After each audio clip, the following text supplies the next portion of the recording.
Recording in progress. Welcome, everybody. I call this meeting of the Somerville City Council to order and this new year on the City Council to order. In accordance with Chapter 107 of the Acts of 2023, this meeting of the City Council may be conducted via remote participation, and please note that video and audio of this meeting is being recorded and may be shown live on local access government channels and on the City of Somerville website, and will be available for future review. Welcome, colleagues. Can we please call the roll? This is roll call. Councillor McLaughlin. Here. Councillor Davis. Here. Councillor Wilson. Present. Councillor Said. Present. Councillor Scott. Present. Councillor Mba. Councillor Burnley. Councillor Klingon. Present. Councillor Strezzo. Present. Councillor Pineda-Neufeld. Present. Councillor Ewan-Campen. Here. With 9 councillors present and 2 absent, we have a quorum. Excellent. Councillor Mba will be joining us shortly. Pursuant to Rule 32, let it be known that this City Council salutes the flag of the United States of America, and let us recall our oath to uphold the Constitution and the laws of the Commonwealth to the best of our abilities and understanding. We begin this meeting with a moment of silence. Are there councillors wishing to speak on members of our community? Councillor Wilson. Yeah, thanks, Mr. President. Over the holidays, we lost a community member from Ward 3, a friend of mine, Devin Halley. Devin was the first Healy parent friend that I made when my kids started going there. Just a wonderful person. One of those people, every time you leave a conversation with them, you feel better about the world. Yeah, it's just a very, very tragic thing. People here probably either know Devin personally in real life or have interacted with him on social media. He was very active in Somerville politics on social media. Just a real loss and just a real reminder, of how fragile and fleeting life can be. So, I just want to give my condolences to Devin's friends and family, his wife Becca, his son Al. They live on Prescott. Every time I come up here, I'm gonna, think. I'll be thinking of them, and just a real loss.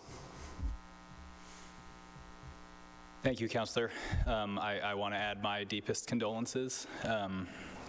45 years old. I mean, it's unthinkable. And I just want to let the Halley family know how much they are loved and supported in this community, and we will keep you in our thoughts. Everyone in the chamber who's able, if you'll please rise for a moment of silence.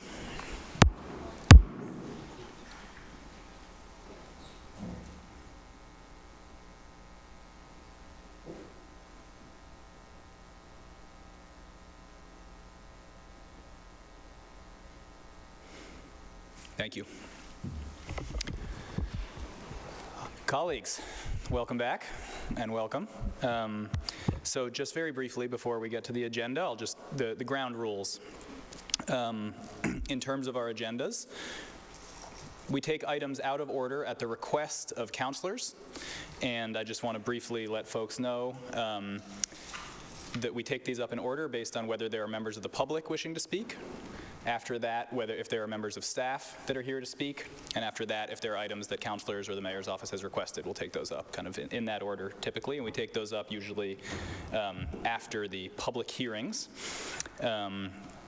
And I just ask whenever, if councillors want an agenda item to go to a committee, please say that when you're introducing the item. We're going to default to things being approved, but obviously anytime someone wants something to go to committee, just please say so, and we're happy to do that. And with that, we have nothing to take out of order tonight, so we're going to go through in order. And the first item of business is item 1.3, approval of the minutes of the regular meeting of November 21st, 2023. Seeing no discussion, those are approved. Item 3.1 is a grant of location from Eversource to install a new manhole and 253 feet of conduit in Columbia Street to a point of pickup at 495 Columbia Street. I'll declare this public hearing open. Is there anyone wishing to speak? Jackie Duffy. How are you tonight? Very well. How are you? Happy New Year. Happy New Year. I'm excellent, thank you. We would like to install approximately 253 feet of conduit and one new manhole in Columbia Street. This work is necessary to provide electric service to 495 Columbia Street, Boynton Gateway. Anyone else here to speak on this? All right, we'll close the public hearing. Councillor Scott. Thank you, Mr. President. It's my first time doing that. No, I appreciate it, and I just would ask that we condition it similar to the other work there. There is an operating business, and this, the terminus of this line is right in front of the Royal Hospitality Laundry, so I would request that this be conditioned, that they be communicated with and coordinated with on the time and placement of the diversions. Okay. Got that condition? On that item as amended, as conditioned, seeing no discussion, that is approved. Thank you. Have a nice night, everybody. The next item is item 4.1, an order by Councillor Strezzo that the Commissioner of Public Works reinstall the bench previously donated and installed in honor of longstanding Brown School Principal Marilyn Haggerty on the Brown School grounds. Councillor Strezzo. Thank you. Can you please send this to Public Utilities? That item is approved and referred to the Committee on Public Utilities. Thank you. Item 4.2 is an order by Councillor Strezzo that the Director of Parking ensure that the parking meters in front of the Tufts Administration Building are reserved for tab building visitors with disability placards Mondays through Fridays from 9 a.m. to 2 p.m. to assist with ADA accessibility. Councillor Pineda-Neufeld would like to sign on. Councillor Strezzo. Thank you. This is something that I'm hearing a lot from visitors that still have ADA needs, that there aren't enough spots that are accessible for those with mobility issues. I think this could be help. Could you please help? Could you please send this to Traffic and Parking? This item is referred to the Committee on Traffic and Parking. Thank you. Item 4.3 is a resolution by Councillor Strezzo that the administration and the Director of Water and Sewer update this council in writing on the plan to support residents who cannot afford the recent water bill increases. Councillor Strezzo. Thank you. I'd love to send to committee as well. I'm wondering if equity would be a decent place for it, or what are your thoughts? I'm wondering if finance isn't the better Finance. committee for it. Any thoughts, Madam Clerk? Finance or Public Utilities, because water and sewer will be there. Do you have a preference, Public Utilities or Finance? I think Public Utilities is fine. All right, we'll refer that to Public Utilities. Thank you. Item 4.4 is an order by Councillor Pineda-Neufeld and Councillor Wilson that the Director of the Office of Sustainability and Environment provide this council with any updated plans and timelines for a municipal composting program. Councillor Davis and myself would like to sign on. Councillor Pineda-Neufeld. Mr. President, it's Municipal Composting Groundhog Day on the council. We've sponsored this order many a times, even though it's beginning of my second term, and so we're hoping for a more robust update from the administration on where we stand with municipal composting. So if we could send it to open space, that would be great. That item is referred to open space. Item 4.5 is an order by Councillor Pineda-Neufeld that the Director of Economic Development update this council on the Mitigating Commercial Displacement in Somerville report released in December 2023 and any action steps to be taken as a result of the report. Councillor Pineda-Neufeld. Thank you, Mr. President. So for those who didn't know this was happening or haven't seen this, it kind of got released in the midst of the sort of holiday season. In the last year and a half, a group of Harvard students looked at small business development in Somerville and how do we mitigate, in particular, displacement of our small businesses or beloved small businesses so we don't become a city full of chains. And so this really interesting report came out, and I started digging through it, and I thought this is a great conversation to have with colleagues about sort of what came out of it, recommendations. There are, future potential zoning conversations for us to have, and so I thought we could get ahead of any potential recommendations by having some kind of presentation or update from the administration on the report. So I think housing and community development is the right place for that conversation, but looking forward to getting a more robust report back from the administration on it. Excellent. Councillor Scott and Wilson would like to sign on, and Councillor Strezza. Thank you, Mr. President. Through you to my colleague. Yes, absolutely. I just spoke to Economic Development today and came from the Anti-Displacement Task Force for Small Businesses, and they're ready to present it, and it should come on the agenda soon. And Housing and Community Development, I'm super excited. There's a lot of great feedback and hopefully quick changes that will help our small businesses. Yeah, I love that this conversation is happening. Thanks. Excellent. That item is referred to Housing and Community Development. Item 4.6 is a resolution by Councilor Pineda-Neufeld that the administration honor the Commonwealth's 4th annual Crossing Guard Appreciation between March 1st through 20th, 2024 by planning appreciation events and opportunities to thank our crossing guards.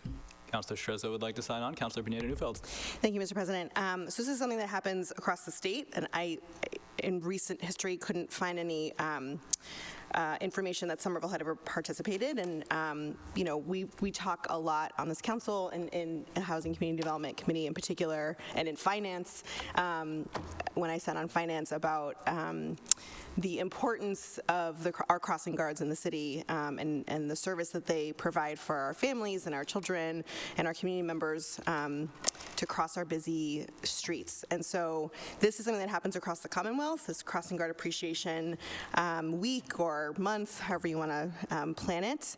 And I thought we could tag on to events happening across the state. And so this perhaps can be sent to Housing and Community Development, since I feel like, I'm sorry, Councilor Strezzo, I feel like the conversations about crossing guards have often come up there, but hoping that the administration considers honoring our crossing guards in this way in March. Excellent. That item is referred to Housing and Community Development, and I've checked my records. We had 55 crossing guards here in 2019, but it was not for this week. It was just a sponsored event, and it was one of the great days in City Council history. I would love to repeat it. Next item, please. Item 4.7 is an order by Councilor Mba that the Director of the Office of Housing Stability report on the progress of the organization and startup of the Municipal Housing Voucher Program. That item is approved. Item 4.8 is an order by Councilor Mba that the Director of Housing and the Director of the Office of Housing Stability report on the feasibility of fair housing enforcement. That item is approved, and Councilor Strezzo has requested that those items go to Housing and Community Development. Item 4.9 is an order by Councilor Mba that the Director of Housing and the Director of the Office of Housing Stability provide a 10-year progress report on the implementation of the city's efforts to prevent and mitigate displacement. That item is approved.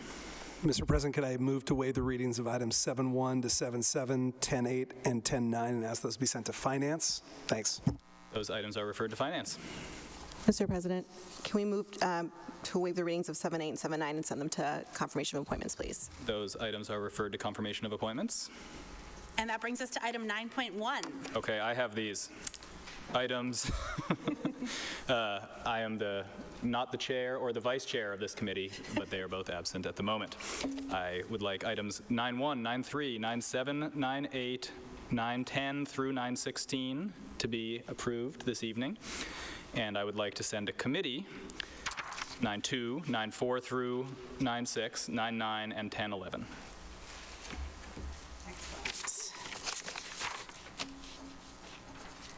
And the next item is item 10.1, an order by Councilor McLaughlin that the Director of Health and Human Services provide monthly updates to this council's Committee on Public Health and Public Safety regarding ongoing efforts to address homelessness. Councilor McLaughlin. Thank you, Mr. President. Oh, we're moving fast.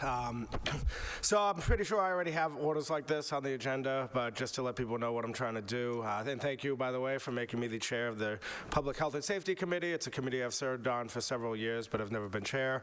And one of my goals is to hold a monthly meeting with updates about homelessness in the community, as well as all the other issues that come before public health and safety. But I'm hoping to have a regular monthly meeting where we have updates, and to make sure that there was still an item worth talking about for the next meeting, I put this in there. So please refer to public health and safety.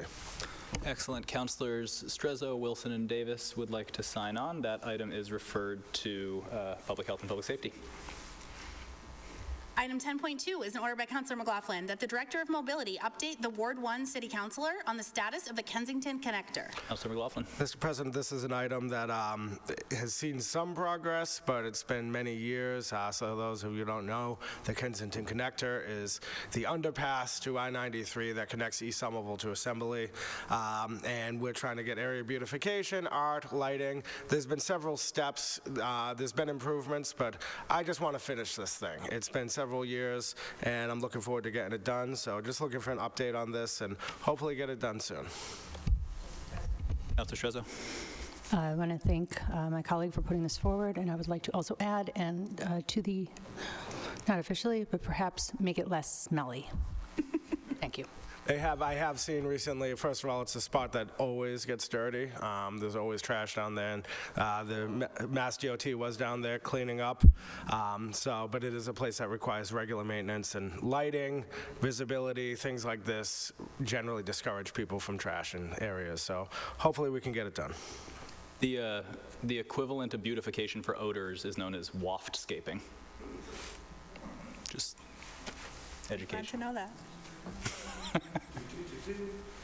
The next item is item 10.3, an order by Councilor McLaughlin that the Director of Public Works address the trash and littering along East Broadway. Councilor McLaughlin. Move to approve. That item is approved. Item 10.4 is an order by Councilor McLaughlin that the Director of Public Works address the overflow of trash at Symphony Park. Move to approve. That item is approved. Item 10.5 is a resolution by Councilor McLaughlin that the administration update this City Council on the status of charter reform. Councilor McLaughlin. Mr. President, this meeting's way too tame. I'm going to get on my high horse for a minute. Well, I'll temper my comments, but you all know how I feel about this. We've had a multi-year process on charter reform. Hundreds of people in the community participated, representatives from the mayor's office, the city council, the school committee, all sorts. We hired contractors, all these good things to bring our city charter to a modern-day system, to something that isn't 100 years old and actually recognizes women as voters, which we presently don't actually say in the current charter. So it's a multi-year process, and I just don't know where it went. I thought we were going to be done with it last year. I thought we went through thorough negotiation with the administration in the committee, where we all spent several months working to get this done, and I don't know where we're at on it. Like, is there more process that needs to happen? Is there more negotiation? I thought we got to that. I just don't know where it's at, and it's something that I really thought would be at the State House already, and we'd be voting on it on a citywide level soon. And it just seems to be one of those things lost, and it's very important to me, and I think it's important to the hundreds of people who participated in this to even, can we get a no? Like, if the answer is no, we don't support charter reform, then can we get that? I've heard nothing. So I don't know which committee this would be best at, but I would actually like an official answer about where we're at on charter reform. Absolutely, Councilor. Let's send this to the Charter Committee. And I'll just share, I haven't received a formal update, but my understanding is that we are going to very soon receive an update from the administration. They remain committed to getting this up to the State House before the end of their term, which is the early summer. Councilor Scott. Just wanted to jump in to say I'm happy to take that into the Charter Committee. As the person who chaired that for 6 months of my life, I would also like to see this work not go entirely to waste. Thank you. We will get this done. Next item. Item 10.7 is a request of the mayor requesting ordainment of an amendment to the zoning ordinances to amend Article 9 use provisions and the permitted uses tables of all zoning districts to establish a recreational camp for children use within the recreational services use category. Are you trying to make us forget about Earth Day? Whew. I did miss Earth Day. Item 10.6 is a resolution by Councilor McLaughlin that the administration reconstitute neighborhood cleanups, particularly on Earth Day. Madam Clerk, the entire city missed Earth Day last year, so it's okay. Every year we have Earth Day community cleanup. The last 2 years, I think it hasn't happened. My neighborhood in particular, it's really important because we get a lot of trash. So this is just asking, let's get back to it. I don't know what happened. Maybe it's something that just got lost, but it's a very positive thing. People in the community engage, and I'd like to see it keep happening. So I just move to approve this. I'd like to add myself as a co-sponsor. That item is approved. And on 10.7, we'll refer that to land use with a copy to the planning board. And item 10.10 is a request of the mayor, requesting that city councilors submit budget funding priorities by March 28th, 2024. Councillor Wilson, you want to speak on this? Mr. President, I would love to speak on this. First of all, just as just one counselor, thank the administration for once again inviting us to share our individual budget priorities with them. That's awesome. And I've been compiling mine here over the past few months, so I look forward to doing that. I know you're all really wondering, though, what's going to happen with the council shared budget priority thing. We're figuring out that side of it. I'm going to be reaching out to all 10 colleagues here in the coming couple of weeks before our next meeting, and then I hope to have an update on that in, I guess it'd be the 25th. So stay tuned. And if I call you, it's probably about that. Excellent. Start thinking. Councillor Pineda-Neufeld. Mr. President, thank you. May I ask a question through you to Councilor Wilson? So is the thought that we will have a consensus priority conversation, or is that still sort of on the table? And, you know, like, are you figuring out logistics around it, or are you figuring out if we're going to do it? Through the president, it is, that's what we're going to talk about on the phone. Okay. Or in person, or wherever. That's what, anything's on the table at this point. Thank you. That item is approved. Okay. Item 10.12 is a public communication from Greg Donovan requesting a zoning map amendment to change the zoning district of 321 Washington Street from fabrication to commercial industry. That item is referred to land use with a copy to the planning board. And that brings us to the end of the agenda for the evening, Mr. President. Are there any late items? There are no late items. Colleagues, we are adjourned.